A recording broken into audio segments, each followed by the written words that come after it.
Bonjour à tous, c'est Edouane et aujourd'hui on se retrouve pour parler du match de l'équipe de France contre l'Ukraine qui s'est terminé par une très large victoire de l'équipe de France 7 buts à 1. Donc l'équipe de France a affronté une équipe d'Ukraine on va dire pour moi affaiblie parce qu'en général d'Ukraine est toujours très dure à battre, hein, c'est jamais des matchs faciles, peu importe l'époque, ils ont toujours eu des bons joueurs.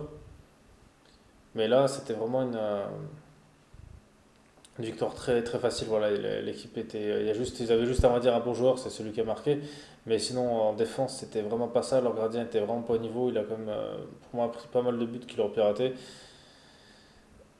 Le milieu, c'était pas ça non plus. Donc voilà, c'est vraiment une équipe assez faible. Après, c'est comme bien pour l'équipe de France d'avoir gagné, parce que même s'ils affrontent une équipe assez faible, marquer, mettre autant de buts, c'est bien pour la confiance et pour la suite, ça leur donne confiance en eux. Donc voilà, je pense que pour eux, ça va leur faire du bien. Donc on va parler un peu. Donc il y a eu déjà le premier but par un jeune joueur là, de 17 ans. Donc à mon avis, je pense que lui, ils l'ont pris parce je sais qu'il a une autre nationalité, je crois, d'angolaise. Il a aimé le passeport, donc à mon avis, je pense qu'il a été pris par Didier Deschamps, histoire que justement une autre équipe, l'équipe de l'Angola, ne le fasse pas jouer. Parce qu'au niveau pro, on passe pro, il n'y a que chez les sports qu'on peut changer d'équipe, mais dès qu'on est pro, on ne peut plus après changer d'équipe. Donc, à mon avis, il a peut-être senti la bonne affaire, donc il s'est dit, c'est peut-être un futur bon joueur, voilà, donc peut-être qu'il s'est dit, allez, on va le sélectionner, comme ça au moins il sera français.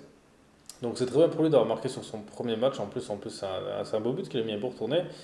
Bon, là, maintenant, il faudra pour la suite parce que des fois, ça arrive dans toutes les équipes nationales. Il y a souvent des joueurs qui font des premiers matchs top et après qui ne font plus rien. Surtout, par exemple, l'équipe qui est spécialiste là-dedans, c'est l'équipe de l'Angleterre où souvent les jeunes joueurs font des très bons matchs et après ils ne font plus rien. Donc là, on espère pour lui qu'il continue sur cette lancée. Bon, après 17 ans, voilà, il est jeune, il a largement de quoi progresser, mais je pense que rien que d'avoir mis un but en équipe de France, ça va peut-être l'aider pour sa carrière et peut-être même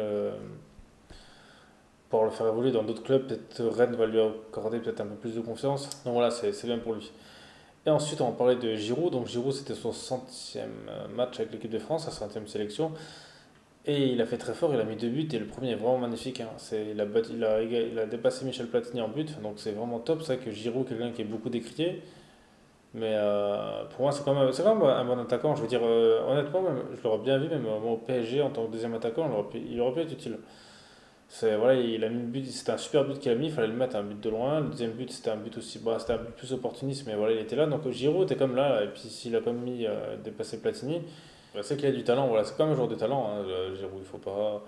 C'est sûr que beaucoup le décrit, mais au final, quand on voit d'où il vient sa carrière, il est quand même présent quand il faut. Donc voilà, on peut le féliciter. C'est le genre de joueur comme utile à son équipe. Voilà, c'est le joueur qu'on a besoin des fois pour servir de point de relais quand on a des joueurs qui vont vite. Voilà, c'est un joueur assez costaud qui permet justement des fois de faire des belles passes et de marquer des buts.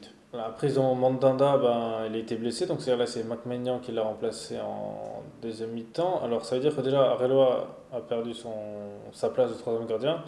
Bon, il a pris un but, Maignan. Bon, après, je suis pas sûr que ce soit le futur numéro un gardien de l'équipe de France. Il y aura peut-être d'autres gardiens, mais c'est vrai que là, ce qui est un peu inquiétant pour le niveau des gardiens, c'est quand Loris prendra sa retraite, et ben, la suite, elle fait peur parce qu'à l'heure actuelle, ils n'ont pas de nouveau très bons gardiens. À l'heure actuelle, la France, je pense que c'est pas un truc qui peut leur faire défaut sur le futur de ne pas avoir un très grand gardien parce que c'est compliqué de gagner des coupes du monde et d'Europe sans grand gardien.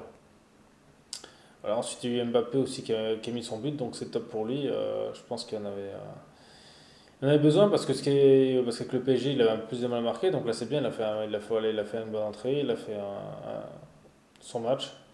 Il y a eu aussi un but contre son camp. Bon là voilà, on peut pas trop en parler parce qu'il n'y a pas trop chose à dire dessus. Il y a Griezmann qui a marqué, c'est top aussi pour lui vu que ça faisait aussi quand même un petit moment qu'il avait plus trop marqué. Donc voilà, c'est bien qu'à peu près tous les quatre ont marqué à l'équipe de France, ça leur redonne confiance, je pense. Après dans le jeu, est-ce enfin, il n'y aura pas trop grand chose à dire parce qu'on va dire que l'équipe de France domine tellement que leur stratégie après, en deuxième mi-temps, était un peu plus coupée en deux, c'est-à-dire qu'ils étaient plus, ils laissaient plus d'espace derrière, même que l'Ukraine n'en a pas trop profité. Donc voilà, ils sont un peu relâchés. C'était une équipe qui était un peu coupée en deux, mais bon, ça, à mon avis, c'est sûrement à cause du fait qu'ils ont gagné facile, parce que là, c'était vraiment facile, mais en tout cas, c'est quand même une chance pour eux, parce que on va dire, quand on fait son premier match, je pense que c'est toujours ça faisait longtemps que l'équipe de France n'avait plus joué ensemble à cause du virus, donc je pense que c'est très bien pour eux d'avoir pu justement reprendre confiance en eux pour la suite de Ligue des Nations, là, quand ils vont affronter le Portugal et la Croatie. Et je pense que justement, mentalement, ça va bien les aider. Il y a des grandes chances qu'ils fassent encore de bons résultats. Donc voilà, donc on verra ça. Donc voilà, on verra ce que ça donne dimanche contre le Portugal. Après, si vous, dans les commentaires, justement, vous avez des choses à dire sur le match et des choses que j'ai pas relevées, et des choses que justement vous avez trouvé intéressantes, dites-le moi dans les commentaires. Voilà, je vous répondrai avec plaisir. Et puis sinon, merci à tous d'avoir regardé. C'était Edge One. On se retrouve très vite pour une prochaine vidéo.